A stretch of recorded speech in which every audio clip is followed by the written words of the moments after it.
plaisir. Donc la conférence devrait commencer dans 4 minutes et je reviendrai sur le développement d'un système de trading efficace. Vous êtes nombreux, merci infiniment. En plus, il y a pas mal d'étudiants de l'école, mais il y a des personnes également, je sais, qui viennent du monde entier. Alors j'ai des étudiants là aujourd'hui, voilà. bonjour la TKM, j'espère que vous allez bien. Donc on attend, alors normalement ça devrait débuter dans peu de temps. On peut lancer, hein, on peut... Il est quelle heure?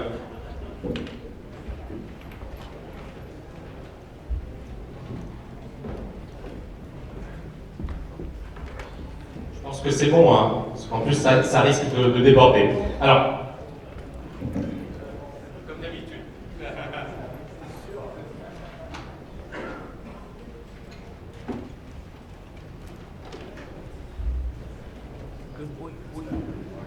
Ok, parfait.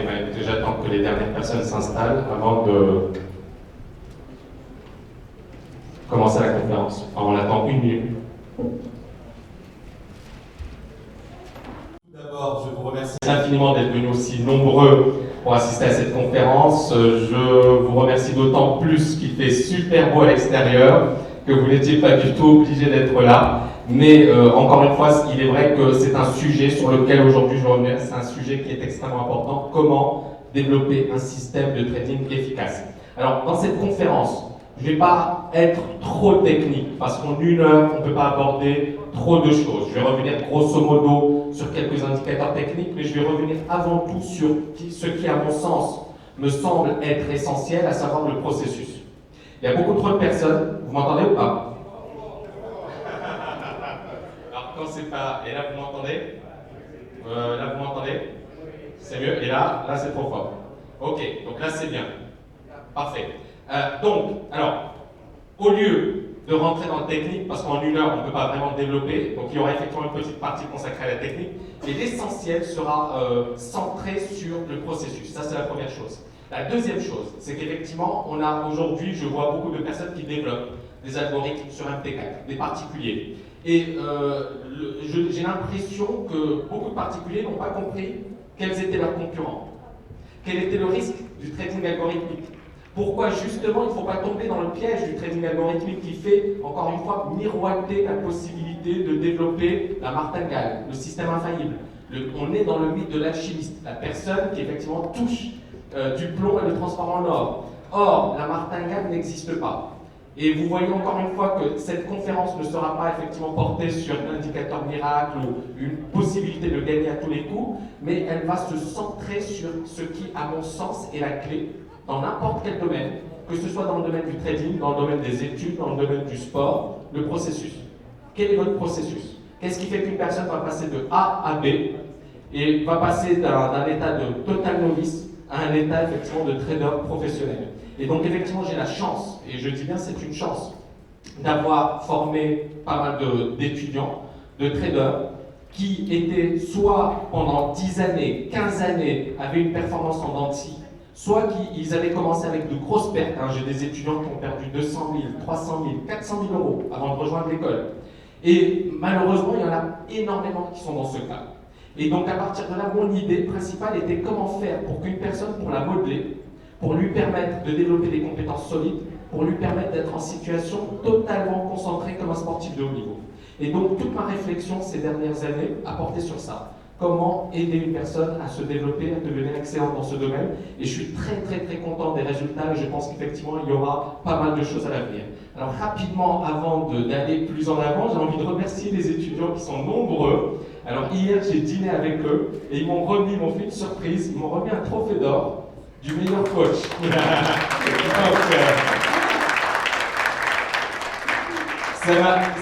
Déjà c'était une surprise. Alors il y a des étudiants qui venaient de Hong Kong, de l'île de la Réunion, de Qatar, c'était incroyable.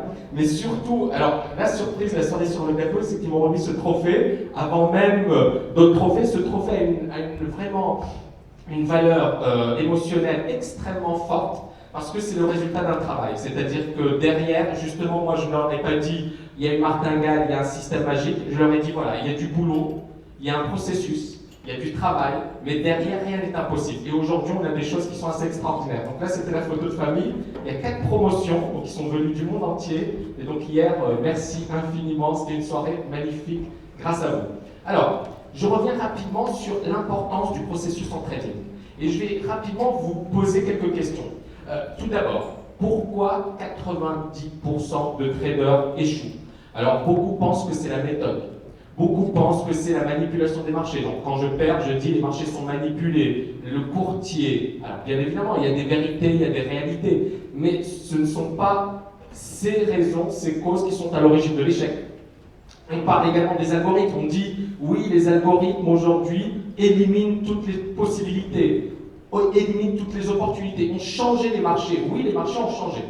Les marchés sont beaucoup plus volatiles. Mais c'est là, et aujourd'hui je vais revenir sur ce point extrêmement important, c'est sur quelle durée de temps vous allez travailler, quelles sont les meilleures opportunités, comment trouver les meilleures opportunités. Et donc si vous allez sur l'infiniment petit, si vous vous confrontez à des algorithmes de trading, si vous allez sur des stratégies qui consistent justement à être en concurrence avec eux, vous êtes mort. Et donc il faut prendre un peu de hauteur. Donc comprendre, et c'est la raison pour laquelle aujourd'hui je vais revenir sur des... Peut-être ça va être un peu technique, mais pas trop. Mais l'idée c'est d'essayer de comprendre ce qui fait les marchés aujourd'hui, pourquoi ils bougent, pourquoi ils sont un peu plus difficiles, mais comment justement éviter certaines erreurs classiques. Donc je reviendrai dessus. Et bien évidemment, on parle des courtiers. Alors bien évidemment, il y a des courtiers qui sont véreux, il y en a d'autres qui sont moins bien, d'autres qui sont meilleurs, d'autres qui proposent des frais élevés. Moi, c'est tout ce que j'ai toujours dit. Je ne recommande aucun courtier, mais faites votre travail, faites votre analyse, essayez d'aller chez un courtier sérieux, régulier, avec des frais de transaction extrêmement faibles. Oubliez cette idée de service, etc., etc. Alors, 90% de traders, à mon sens, échouent parce qu'ils n'ont pas la bonne approche. Ils ne sont pas concentrés sur le processus. Ils perdent un temps fou, et ça, c'est encore une fois, c'est très très important, à rechercher la martingale. C'est-à-dire que alors tout à l'heure, j'ai un monsieur qui est au premier rang, qui me dit Tammy, j'ai lu votre bouquin il y a quelques années, je l'utilise pour étudier les marchés sur le très long terme. Et il me dit c'est super, le RSI je l'utilise, il marche très bien et c'est incroyable. Et je lui dis moi-même c'est incroyable. Alors je suis revenu hier sur la psychologie des foules, j'ai donné des explications pourquoi le RSI était efficace, quelles sont les raisons à l'origine de son efficacité. Mais on est bien d'accord que moi ce que j'ai fait à l'origine, c'est que j'ai lu tous les bouquins, j'ai étudié énormément d'indicateurs, mais à un certain moment, j'ai éliminé toutes ces informations pour me centrer sur l'essentiel. Qu'est-ce qui était efficace? Qu'est-ce qui marchait? Qu'est-ce qui ne marchait pas? Pourquoi perdre son temps à rechercher énormément d'indicateurs alors que vous avez quelques indicateurs qui vous donnent une bonne information? Et donc, mon objectif a été justement de faire simple pour me focaliser sur l'essentiel. Quels sont les mouvements les plus intéressants, les plus puissants? Pourquoi? Parce qu'encore une fois, en trading, on perd toute rationalité très rapidement. Et si vous n'êtes pas concentré en situation, si vous n'avez pas une vraie idée solide sur ce que fait le marché, vous êtes largué. Donc en ayant une approche simple, pas simpliste, mais simple, que vous comprenez bien et que vous travaillez sur la durée, c'est là où vous allez développer un avantage.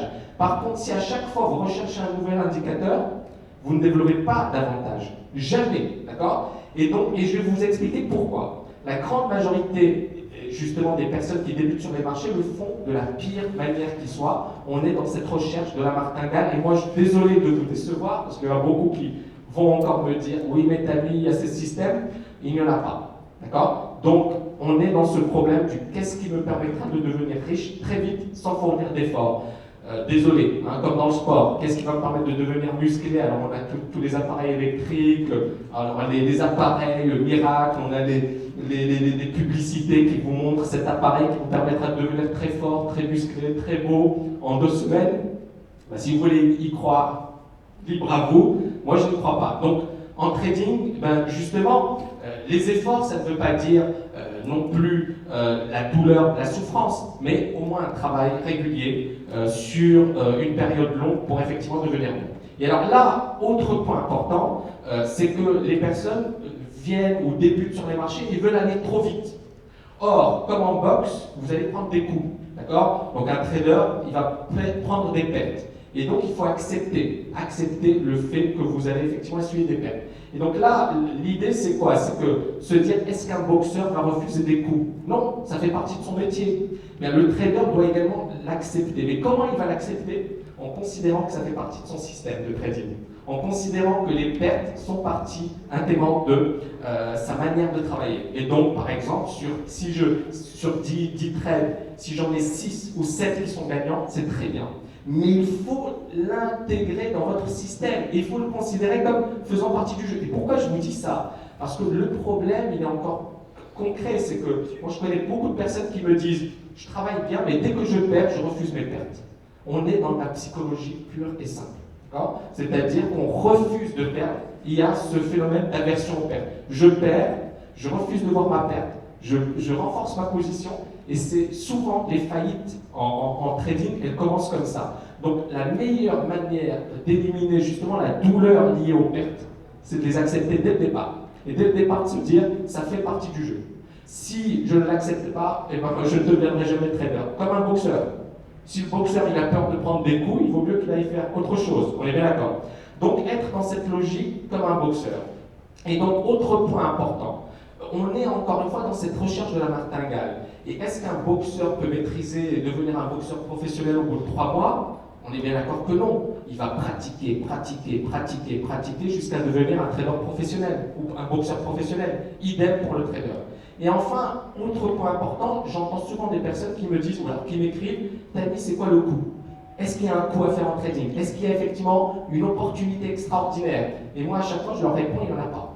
D'accord? Parce qu'encore une fois, je peux avoir une idée, mais je sais, le plus important pour moi, c'est pas l'idée, c'est comment je vais la travailler, comment je vais me positionner, comment je vais la gérer. C'est encore une fois le processus. Pour moi, c'est effectivement ce qui fera la différence. Donc un boxeur expérimenté ne va pas nécessairement rechercher le chaos lorsqu'il va monter sur le ring. Idem pour le trader. Le trader qui recherche le chaos n'a rien compris.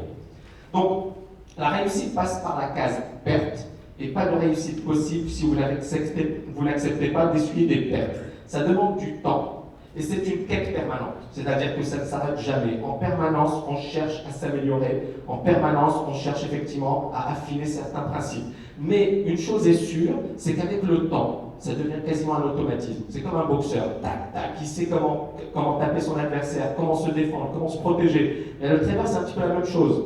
Il sait rapidement est-ce qu'il doit se positionner, est-ce qu'il doit être défensif, comment faire. Et moi, avec mes étudiants, c'est vraiment, les résultats des étudiants ne sont pas là par hasard. C'est le fruit d'un travail. Tous les jours, on répète. C'est d'entraînement. Et c'est pas forcément sorcier, mais c'est cette répétition qui fait la différence. Comprenez-moi encore une fois, on ne recherche pas la martingale, on recherche le fait de travailler un processus. Et c'est ce processus qui permettra de faire la différence. Donc la réussite est une quête permanente. Et donc un grand boxeur va répéter inlassablement les mêmes mouvements jusqu'à ce qu'ils fassent partie de lui. Idem pour un golfeur, un joueur de foot, un nageur. Qu'est-ce qu'ils font tous ces sportifs? Ils répètent. Est-ce qu'ils sont en quête d'un nouvel indicateur, d'une nouvelle technique? Non, c'est idiot. Ils répètent le même mouvement de manière... Alors après, effectivement, certains vont développer une certaine technique, d'autres vont développer d'autres techniques, d'accord? Mais ils vont répéter les mêmes mouvements, les mêmes gestes, et même dans les sports collectifs, hein, comme le foot, il y a des combinaisons qui vont travailler à plusieurs reprises et qui vont effectivement utiliser lors des grands matchs. Donc on est bien dans cette répétition, et c'est cette répétition qu'on va utiliser en situation. Donc, pourquoi en serait-il autrement pour un trader? Et donc, le problème, il est encore évident, c'est qu'il y a beaucoup trop de personnes qui recherchent en permanence des raccourcis pour passer du point A au point B. Et il n'y a pas de raccourci. Il y a justement, effectivement, pas mal de travail. Je reviens sur ce principe que l'on a retrouvé pour les experts. Donc, il y a pas mal de recherches qui montrent qu'il faut 10 000 heures de travail pour devenir un expert dans n'importe quel domaine.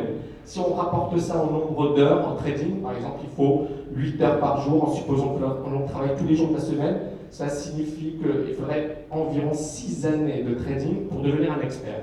Et l'idée, c'est qu'on peut raccourcir cette durée en travaillant un processus, en étant extrêmement efficace, mais on ne devient pas, encore une fois, expert en 2 mois ou en 3 mois. Et l'idée, elle est là, c'est que ça demande des années de travail. Maintenant, on peut accélérer le processus si on fait les bonnes choses. Alors, l'autre point, c'est le mythe de l'alchimiste. Et ça, j'en avais parlé tout à l'heure, c'est qu'effectivement, et on le ressent, contrairement à n'importe quelle autre activité, le trading c'est l'un des seuls domaines où l'on recherche de nouvelles méthodes en permanence. Et on peut appliquer les mêmes principes aux personnes qui veulent maigrir, arrêter de fumer, etc., etc. Et donc, comme je vous l'avais dit, il n'y a pas de formule magique et il n'y a rien de plus stupide que cette manière de penser. C'est pas trouver une autre méthode, c'est pas trouver un autre indicateur qui est la solution. Et alors, je reviens rapidement sur le monde sportif, le domaine sportif, parce que ça va nous aider pour le trading. Moi, j'utilise beaucoup des principes. J'emprunte énormément de principes que l'on retrouve dans le domaine sportif au trading. Et là, par exemple, on va prendre le cas de la boxe ou du judo. On est bien d'accord qu'il y a quelques prises, il n'y en a pas une infinité. Et imaginez donc un boxeur qui vient vous voir en vous disant voilà, bonjour Jean, j'ai une nouvelle technique. Une nouvelle technique qui vous permettra de mettre KO tous vos adversaires. Vous allez lui rire au nez. Mais le problème, c'est qu'en trading, ça paraît presque normal. J'ai une nouvelle technique qui est super efficace, qui est... Et encore une fois, on voit bien qu'il y a un problème. C'est que cette recherche permanente du nouveau système, ce qui ne veut pas dire qu'il ne faut pas rechercher un système solide, au contraire, hein, c'est important d'avoir une méthodologie solide. Mais une fois que vous avez cette méthodologie, eh bien, il faut l'appliquer, d'accord? Et il faut la pratiquer. Et le problème, c'est qu'on ne lui donne pas suffisamment de temps pour nous prouver qu'elle est bonne ou pas. Et surtout, dès qu'on a une petite perte, on se dit c'est la méthode qui est le problème. On oublie que nous sommes le problème. Donc, imaginez aussi, hein, on a beaucoup de personnes qui vont sur des forums, qui regardent des vidéos et qui vous disent voilà, j'ai regardé toutes les vidéos de Mohamed Ali et maintenant je sais boxer comme lui. On va lui rironner aussi, hein, parce que c'est pas le fait de regarder les vidéos, c'est pas le fait de regarder la télé qui va nous permettre de devenir bon. Alors, ça c'est véritablement, donc j'ai voulu faire ce parallèle entre sport, trading, d'accord? Et donc l'importance du processus, l'importance d'être structuré, l'importance de ne pas rêver, l'importance de se dire que derrière chaque sportif, il y a le résultat du sportif, il n'a pas obtenu comme ça, par hasard. Ça a été le fruit d'un processus structuré, d'un programme, d'un travail intensif, et que c'est ce travail qui lui a permis de faire la différence, et rien d'autre. D'accord? Maintenant, bien évidemment, travailler de manière efficace, parce qu'il y a travail et travail. Il y a la personne qui est devant son écran, et qui est sur Facebook, Twitter, et qui n'est pas du tout concentrée, et la personne qui travaille de manière efficace. Alors, le grand 2, c'est justement le point que j'avais développé tout à l'heure, c'est l'efficacité à l'ère des algorithmes. Alors, comme vous le savez, aujourd'hui, on a énormément d'ordres sur les marchés qui sont passés par les algorithmes de trading. Alors, je reprends ici les chiffres de l'AMF, 50% des ordres d'achat et de vente sur l'indice CAC 40 seraient trustés par 3 sociétés spécialisées dans le trading haute fréquence, Citadel Securities, Gepco et Knight Capital Group. Donc, ces chiffres nous montrent une chose, c'est que la donne a changé. Et pourquoi cette donne a changé? Bon, j'en ai parlé un petit peu hier. C'est que ça coûte beaucoup moins cher de recourir à des algorithmes de trading. On a des machines, elles ne font pas de grève, elles sont très sympas, et puis on programme et ça passe. On est également dans cette notion d'industrialisation de la finance. Et donc, comme toute industrie, on pense, et c'est très très important, qu'on peut effectivement modéliser les mouvements sur les marchés financiers, utiliser des algorithmes pour anticiper ce qui se passe sur les marchés. Mais c'est surtout une question de coût. On cherche à économiser des coûts, d'accord? Donc on réduit, il y a beaucoup moins de brokers qu'avant, beaucoup moins de traders que dans les salles de marché, et ça, d'une certaine manière, il y a la logique première, c'est une logique de coût. Le problème, c'est qu'on n'est pas dans une industrie classique, que les marchés financiers sont régis, et hier j'ai beaucoup et lourdement insisté dessus, sont régis par la psychologie des foules, sont régis par des phénomènes d'euphorie, par des phénomènes de panique. Et donc le fait de se dire les marchés se comportent comme n'importe quelle autre industrie, c'est faux, d'accord? Et c'est le danger. Et alors là, la question qu'on se pose, c'est est-ce qu'on peut développer un système de trading solide et efficace alors qu'on parle, et là j'ai parlé du marché français, on a 90% des ordres, même un peu moins, mais sur le marché américain, 30% des transactions sont le fait des algorithmes de trading. L'analyse technique, et encore une fois, ça c'est une question qu'on me pose souvent, qu'on m'a posée. Alors en 2007, j'avais donné une interview, on me disait, Tammy, est-ce qu'on peut encore anticiper les marchés avec l'analyse technique? Et là, monsieur, bon, et encore une fois, c'est, moi j'utilise les mêmes indicateurs, je n'ai pas changé. Et ils sont extrêmement efficaces. Et ça m'a prouvé une chose, c'est que le plus important, c'est de comprendre la psychologie des foules, que les marchés, on ne peut pas tout modéliser, et que si vous avez une véritable, une réelle compréhension des marchés, vous pouvez développer un avantage. Par contre, il faut cette culture, il faut ce travail, il faut travailler le processus. Donc, il faut bien maîtriser les marchés financiers. Donc, l'analyse technique a-t-elle encore ses chances? Alors, rapidement, les avantages de la machine, on les connaît tous. Pas d'émotion. Le point faible de n'importe quel individu qui est sur les marchés financiers, ce sont les émotions. On peut avoir le meilleur système, on peut avoir la meilleure méthode. Si vous ne l'appliquez pas de manière régulière, si vous n'êtes pas discipliné, vous allez vous faire massacrer. Donc, il faut appliquer la méthode à la lettre. Premièrement, donc pas d'émotion. Deuxièmement, elle fait ce qu'on lui demande de faire. On lui dit, voilà, d'acheter si tel niveau est cassé, elle le fait. On lui dit de vendre si tel niveau est cassé à la baisse, elle le fait. Donc, la machine obéit. Alors que le trader, il peut par exemple ne pas être devant ses écrans, il peut, donc, et c'est là où moi, quand j'ai un étudiant hier qui m'a dit, Tammy, parfois le marché bouge, j'ai le signal, mais je n'étais pas devant mon écran. Je dis voilà, c'est un métier, c'est-à-dire que si vous n'êtes pas devant votre écran, focalisé, totalement concentré, vous avez vos niveaux, au moins vous avez une alerte, et dès que l'alerte est déclenchée, il faut être devant son écran. Encore une fois, et j'en reviens à la boxe, si vous êtes sur un ring et vous regardez votre compte Facebook ou vous allez à la cuisine, qu'est-ce qui va se passer? Vous vous faites massacrer. Donc, à un certain moment, il faut véritablement considérer le trading comme un domaine où il faut être totalement concentré. Et si vous ne pouvez pas être concentré toute la journée, au moins pendant 4 heures. Mais il faut être concentré parce qu'il n'y a pas de secret. Les frais de courtage sont très faibles. Comme on a énormément de transactions, ils ont des frais de courtage ridicules. Ce qui fait qu'ils peuvent jouer des micro-mouvements. Et donc, leur point fort, il est là. Ils jouent les micro-mouvements. Autre point important, la rapidité d'exécution. C'est-à-dire qu'effectivement, on est à la vitesse de la nanoseconde. Donc, c'est assez impressionnant. Ça va très très vite. Et donc, par exemple, on a des programmes qui sont installés à côté des places de marché. Et l'idée, dès qu'il y a effectivement une information ou dès qu'il y a un signal, l'ordre est passé. L'homme, il est encore en train de le regarder sur le graphe. Il y a déjà un ordre qui est passé. Donc, on a déjà un temps de retard par rapport au marché. Et ça, il faut le prendre en compte. Moi, je ne l'évacue pas et je ne l'exclus pas. Donc, rapidité d'exécution, donc énormément d'avantages des algorithmes par rapport aux individus. Et alors, c'est là où la question, donc l'article, je le publie en 2007. Et pour un magazine spécialisé dans les black box, trading algorithmique, qui s'appelle Next Finance. C'est un article qui est très très lu par les traders algorithmiques. Et donc, la personne, en l'occurrence, c'était Franck Yange, qui est d'ailleurs trader pour une banque française, et trader algorithmique, me pose pas mal de questions sur les black box. Et il me dit, Tammy, est-ce que aujourd'hui les black box vont décimer les traders discrétionnaires? Et moi, qu'est-ce que je lui réponds? Je lui dis, pour moi, les black box aujourd'hui, c'est, encore une fois, on est dans le mythe de l'alchimiste, de la formule magique. On pense qu'ils ont un avantage, mais ils ont cet avantage probablement, mais à un certain moment, il y aura une concurrence. Parce que les modèles, c'est facile de les dupliquer. Par contre, l'individu, les compétences d'un individu, c'est très difficile.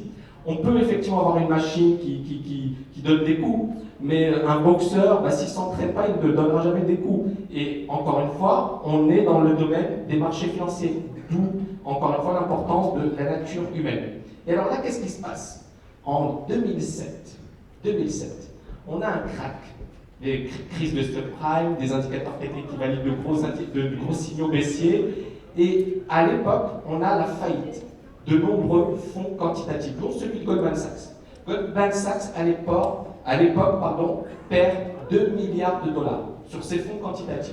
Et il se trouve qu'au même moment, on a des traders de Goldman Sachs, des traders discrétionnaires qui vendent le marché et qui gagnent l'équivalent de 4 milliards de dollars. Et donc, l'idée, elle est précise. C'est pourquoi? Qu'est-ce qui fait que, justement, ces algorithmes ont perdu à l'époque? La raison, elle est très simple. À un certain moment, ils étaient tous acheteurs. Il n'y avait plus de liquidité parce qu'ils avaient tous retiré les ordres d'achat. Et donc, le marché a glissé et ils se sont tous fait massacrer. Parce qu'encore une fois, ils jouent, et c'est très simple, ils jouent des quantités importantes, très importantes, pour jouer des petits mouvements. Et quand, donc, par exemple, je joue je ne sais combien de milliards, si je joue un pip ou 2 pips, d'accord, ok, donc je peux effectivement ensuite me dire, j'ai un stop, si le marché baisse contre moi de 1 pip ou 2 pips, je coupe ma position. Mais si ensuite le marché n'a plus de liquidité, il baisse fortement. Et si à un certain moment on n'a plus d'ordre d'achat, qu'est-ce qui se passe? Le marché va contre moi, Et puis, bien évidemment, j'ai su une perte qui est largement supérieure à 2 ou 3 pips. Et donc, il suffit effectivement d'un mouvement assez important pour, comment dirais-je, mettre en faillite un fonds quantitatif. Et c'est ce qui s'était passé à l'époque. On a pas mal de fonds quantitatifs qui n'ont pas vu ce changement, qui se sont dit, on a des systèmes qui marchent, et on avait pas mal de fonds quantitatifs qui étaient gagnants, gagnants, gagnants, gagnants, gagnants, et qui subitement ont fait faillite. Et ils étaient gagnants, donc tout le monde s'est dit, la martingale, le mythe de l'alchimiste, ça marche. Et puis du jour au lendemain, faillite, alors que des traders discrétionnaires ont gagné. Et donc là, j'ai envie de revenir rapidement sur... je suppose que pas mal ont assisté à la conférence d'hier sur les indicateurs techniques. Donc rapidement, j'ai envie de revenir sur l'épisode 2007. Et en 2007, à l'époque, on a des économistes qui nous disent le marché est haussier, tout est haussier, etc. etc. Mais moi, sur mes indicateurs, j'avais déjà pas mal de signaux vendeurs. Et tout était vendeur, le RSI, le stochastique, le MACD, on avait énormément de signaux qui donnaient effectivement un signal de vente. Donc moi, quand je vois ça, un marché qui effectivement casse sa moyenne mobile, un marché où les indicateurs techniques cassent la zone de neutralité, donc un marché où tous les signaux vendeurs sont présents, eh bien je me suis dit effectivement ça ne sont pas bons. Et là j'ai envie de revenir sur le graphique du CAC 40 sur une période assez longue. Vous voyez ici on est en 2007, d'accord, 2007, et vous voyez ici divergences géantes qui sont validées, et puis un marché effectivement qui s'effondre avec un point haut, puis un deuxième point haut et un marché qui véritablement s'effondre. Et on voit une technique extrêmement simple que j'utilise, que pas mal de personnes utilisent, qui marche à la perfection. Et cette technique, elle se base avant tout sur ces phénomènes d'euphorie et de panique. Et c'est ce que j'avais développé hier, on était dans une période d'euphorie, le marché avait beaucoup monté, et cet indicateur nous a permis de cerner un retournement. Et ce qui était intéressant, c'est qu'à l'époque, on avait ces signaux de retournement présents partout. Pourquoi je reviens dessus? Parce que regardez ce qu'avait dit Patrick Artus, qui est quand même un économiste assez connu en France. Il avait dit à l'époque, rien sur le plan fondamental ne permet de justifier la baisse. Rien sur le plan fondamental, et juste après, le marché s'est effondré. Donc sur le plan fondamental à l'époque, le grand consensus était acheteur, à part Nouriel Roubini, dont j'ai parlé hier, mais lui il était baissé depuis 2005.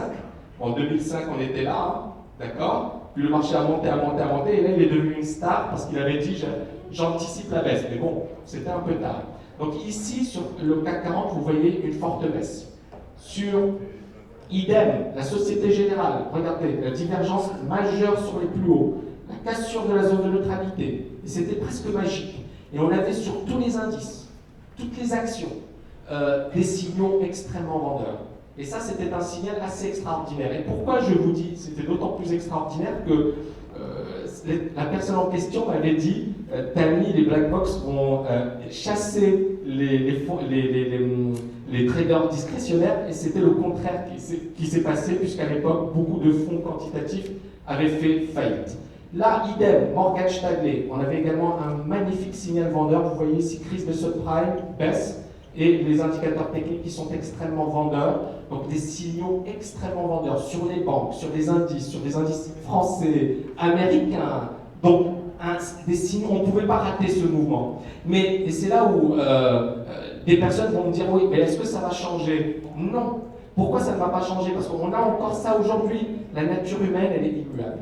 Les phénomènes psychologiques sont toujours présents. Donc on peut dire certains gérants vont utiliser cette technique, mais c'est faux, parce que les gérants sont toujours dominés par leurs émotions, les biais psychologiques sont extrêmement présents en finance. Et la personne qui fera véritablement la différence, c'est la personne qui ne tombera pas dans le piège des émotions, des biais psychologiques. Donc, ici, alors, 2007, donc la faillite des algorithmes, et on a effectivement ces algorithmes qui perdent énormément d'argent. Et alors ces stratégies, il faut le savoir, elles sont développées par des équipes extrêmement brillantes, des moyens considérables, on a des polytechniciens, on a des ingénieurs du MIT, on a les meilleurs mathématiciens de la planète, les meilleurs physiciens de la planète qui développent ces systèmes de trading. Et là, l'idée, elle est là, c'est est-ce que ces mathématiciens peuvent modéliser les marchés financiers? Est-ce qu'ils peuvent comprendre ce qui fait bouger les marchés financiers? Est-ce qu'ils peuvent développer des systèmes qui battent les marchés financiers? Alors on pourrait le croire, certains l'ont fait, mais il se trouve qu'il y a comme un moule. ils font les mêmes formations, ils développent les mêmes algorithmes, ils passent par les mêmes écoles. Et quand je vous ai parlé de la faillite en 2007, c'était un problème d'illiquidité. Ils étaient tous dans le même sens, comme par hasard. Et ils ont fait faillite parce qu'ils étaient tous dans le même sens et il n'y avait plus personne pour les racheter.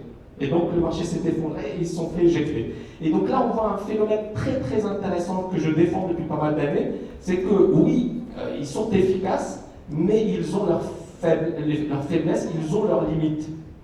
D'où l'importance pour un individu justement de développer un système qui prenne en compte ses limites. Là, je reviens sur un autre trader algorithmique très célèbre, Haim Bodek. Haim Bodek, il a lancé un fonds dans les années 2000. Ce fonds, il a réalisé une performance impressionnante. C'était une courbe, ça montait. Il n'y avait pas de drawdown. Hein. C'était presque, on se disait, qu'est-ce qu'il fait le gars? C'était impressionnant. Ça monte. Et du jour au lendemain, faillite. Et pourquoi il a fait faillite? Parce qu'il y a eu un petit changement. Les traders, les autres algorithmes de trading avaient la possibilité de placer des ordres une fraction de seconde avant lui. Et ils avaient obtenu la possibilité de la part de l'échange de passer cet ordre une fraction de seconde avant ce monsieur. Et là, ce gars qui est ultra brillant, il côtoie des prix Nobel de physique, c'est un physicien de haut vol, il travaille pour Blair Hull, c'est le pionnier dans le trading algorithmique, il a une performance impressionnante, ininterrompue, il fait faillite. Et il ne comprend pas pourquoi. Et il dit c'est la faute du marché, c'est la faute du régulateur. Mais c'est surtout la faute, le fait de croire qu'il y a une martingale. Le fait de croire qu'il y a un système infaillible, le fait de croire qu'il y a quelque chose qui va marcher tout le temps. Et donc, le problème du trading algorithmique, et pourquoi je le dis encore une fois, quand une personne me dit je développe mon système de trading algorithmique avec MT4, je me dis il faut redescendre sur terre. Hein. Si le gars il a des équipes de fous, il a des serveurs qui lui permettent de passer des ordres à vitesse grand V, il a des milliards et des milliards qui sont investis, et du jour au lendemain il fait faillite, c'est pas le particulier qui va trader avec un T4 qui va le battre, on est bien d'accord. Donc il faut à un certain moment être réaliste. Et il faut être réaliste et se dire, ok, les algorithmes ont un avantage, comment développer un avantage? Donc par la suite, bien évidemment, il justifie sa faillite par les délits d'initié. Alors délits d'initié, c'est qu'ils ont une information légèrement avant lui. Et cette information fait que tout son système est tombé à l'eau. Et donc, ces délits d'initié permettent effectivement de bénéficier au fond en accédant à l'info avant les autres. Mais moi, le point le plus important que j'ai envie de développer, c'est qu'il ne faut jamais oublier le côté humain. Le côté humain qui est omniprésent sur les marchés financiers. Et ici, j'ai envie de revenir et je vais rapidement, même si ce n'est pas l'objet de la conférence, mais en même temps, c'est intéressant de savoir comment il fonctionne et vous comprendrez pourquoi je développe cet aspect, parce que ça permet de comprendre également quels sont les mouvements les plus efficaces.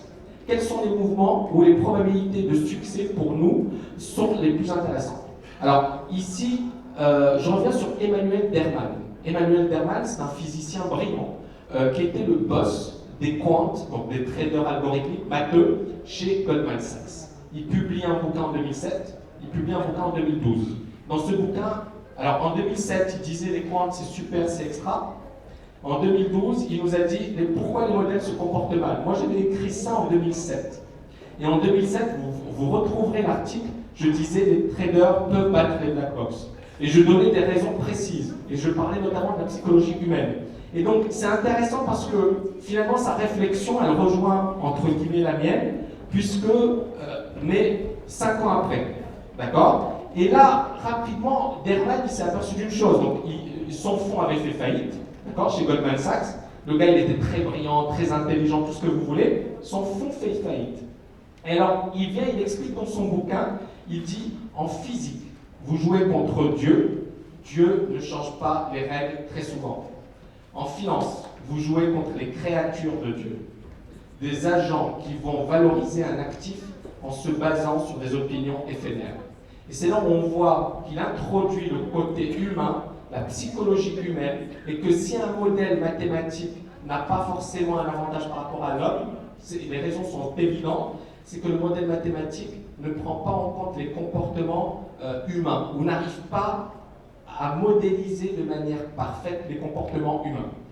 Et pour Derman, autre point important, les économistes n'ont rien compris au marché, ils se trompent en essayant de mathématiser à tout prix les phénomènes humains. Je ne sais pas si vous vous rappelez, j'avais été invité une fois sur France 3, donc c'était Ce soir au Jamais. Et Tadei avait invité à mes côtés Eliette Gemant, donc qui est une mathématicienne. Et elle me disait les marchés sont parfaits, je connais Samuelson, le côté psychologique c'est sympa, mais bon, de là à introduire la psychologie dans les salles de marché, non. Elle m'avait dit ça. Et moi je lui avais dit justement, l'erreur de beaucoup de salles de marché, c'est qu'on a totalement occulté le côté psychologique et on s'est focalisé sur les mathématiques. Et l'un des problèmes, il est là, c'est que même à la Société Générale, on avait des personnes très brillantes, mais Kerviel, qui n'avait pas fait Polytechnique, etc., il était presque à l'origine de la faillite de la Société Générale, tout simplement du fait de certaines erreurs psychologiques et d'un mauvais contrôle. Et il aurait pu effectivement plomber la Société Générale, et on voit bien que malgré les polytechniciens, ils n'ont pas pu empêcher cette catastrophe. Et là, on voit bien que les économistes n'ont rien compris au marché, et on ne peut pas tout mathématiser, et les mathématiques ont une puissance, mais elles sont limitées parce que les marchés financiers ont une logique. Il y a une logique qui n'est pas celle des mathématiques, il y a une logique qui n'est pas celle des fondamentaux qu'on nous apprend à l'école, à l'université. D'accord ? Les marchés financiers ont une logique et il faut comprendre cette logique pour effectivement tirer son épingle du jeu.